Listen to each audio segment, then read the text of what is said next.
अब आपके सामने थर्ड क्वेश्चन है। क्या लिखा है?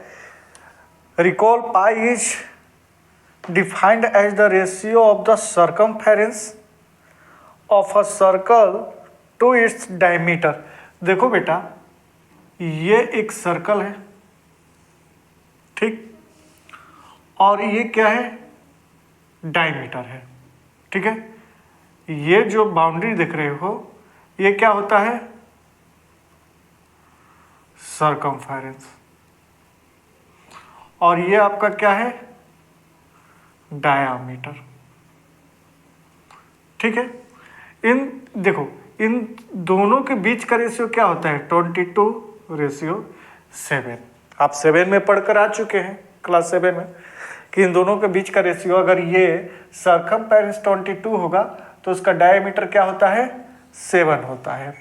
बट एक चीज और पढ़कर आए हैं कि सर्कमफेरेंस, यानी कि इसको सी से लिखा जाता है और इसको डी से, तो सर्कमफेरेंस बराबर क्या होता है? 2πr। ओके, पाई को वहीं पर रहने दो, तो सी अपन क्या हो जाएगा? 2r, है ना। पाई का वैल्यू क्या हो जाएगा बेटा? C/2r, ठीक। लेकिन यहां पर देखो कि डायमीटर बराबर क्या होता है?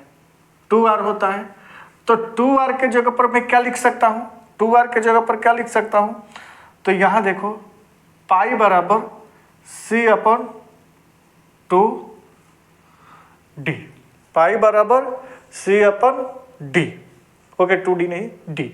ओके, अब क्वेश्चन के अकॉर्डिंग बोल रहा है क्या? ध्यान से सुनो। पाई बराबर C/d, this seems to contradict the fact that.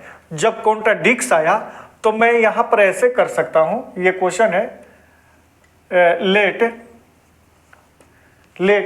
है ना। कॉन्ट्राडिक्स जहां आता है तो आप जानते हैं कि पाई एक इरेशनल नंबर है, लेकिन जब कॉन्ट्राडिक्स से इसको सोल्व करने के लिए बोल रहा है कि पाई एक इरेशनल नंबर है, तो यहां पर एक फैक्ट आ जाता है कॉन्ट्राडिक्स। वो क्या होता है कि लेट पाई, है ना, विल बी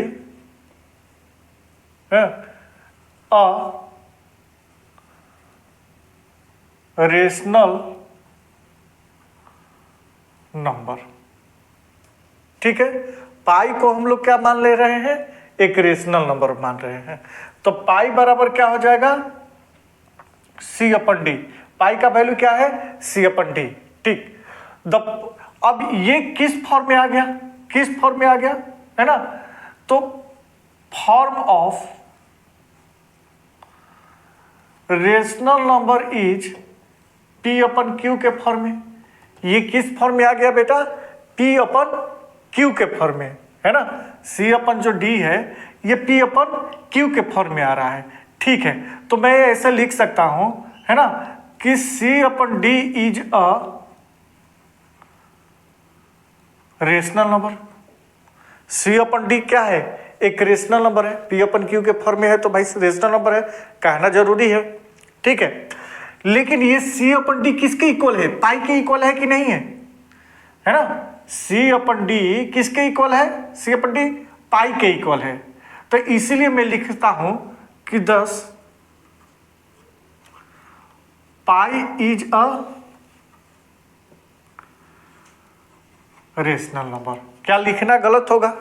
आप ही बताओ, लिखना गलत होगा क्यों भाई? क्योंकि C/d P/Q के फॉर्म में है।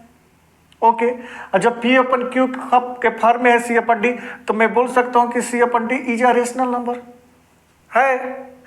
अगर C/d रेशनल नंबर है तो C/d किसके इक्वल है? तो पाई के इक्वल है। अगर C/d रेशनल नंबर है तो पाई भी रेशनल नंबर होगा, क्योंकि पाई इक्वल C/d है।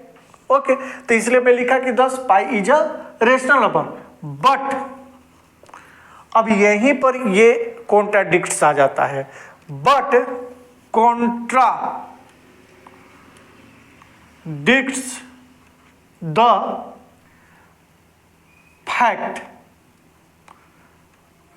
that pi is an irrational.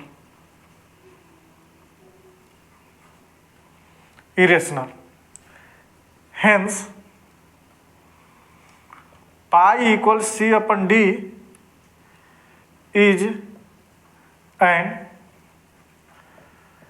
Irrational number. इस बात का मीनिंग ये है कि पाई को तो मैंने रेशनल मान लिया, लेकिन क्वेश्चन के अकॉर्डिंग ये जो है कौन सा फैक्ट है, कॉन्ट्राडिक्ट्स फैक्ट है। और कॉन्ट्राडिक्ट्स में ये आपको छूट दिया जाता है कि एक रेशनल को एक इरेशनल को रेशनल मानकर क्वेश्चन सोल्व कर सकते हो। तो वही लिखा है कि but contradicts the fact that pi is an irrational, है ना। इरेशनल रेशनल तो मैं प्रूफ किया, लेकिन कॉन्ट्राडिक्ट के तहत अब ये इरेशनल ही है। हेंस पाई बराबर C upon D is an irrational number. ये आपका क्वेश्चन सोल्व है। और ये इंपॉर्टेंट जो मैं चीज लिखा हूं ना वो इंपॉर्टेंट है, आप इसको जरूर लिखना। ठीक, ओके, बात समझ में आई होगी। चलिए।